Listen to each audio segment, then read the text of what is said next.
Look at that.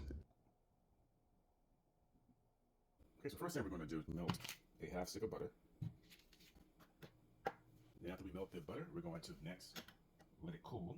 We're going to mix a quarter cup of brown sugar, 2 tablespoons of sugar, 1 large egg, and a half teaspoon of vanilla extract.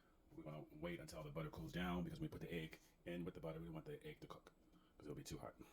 So now we're going to add these ingredients here. This is the half a stick of butter that was melted and cooled. This is 1 egg yolk. This is 2 tablespoons of sugar. And this here, a quarter cup of brown sugar. And a half teaspoon of vanilla extract. So now we're going to go ahead and mix the ingredients. Okay, just like that. So now we're going to mix in our dry ingredients. We're going to use 3/4 cups of all-purpose flour. Okay, next we're going to use a half teaspoon of baking soda. Next, half teaspoon of ground cinnamon. Now a quarter teaspoon of ground nutmeg. And a quarter teaspoon of salt.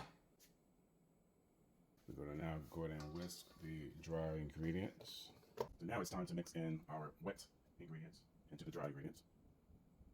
So now we're going to mix in the wet and dry batter. So this is the consistency that you want when you mix the dry and wet batter, just like that.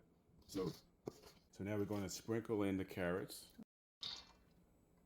We're going to mix in the carrots. Now we're going to sprinkle in the raisins. And go ahead and add the walnuts to the mix. So now we're going to set the oven at 350 degrees.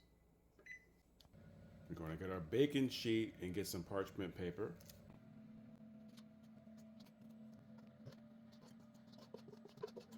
So now let's wait for the oven to reach 350 degrees. We're going to pop it in the oven and we're going to let it cook for 8 to 10 minutes.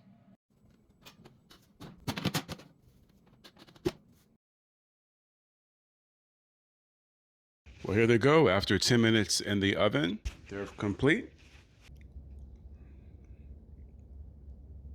Look at that. This is what you call a carrot cookie cake. You got your walnuts, got your raisins, got your carrots. It's so delicious. You're going to love these cookies. Nice and brown at the bottom. Very soft.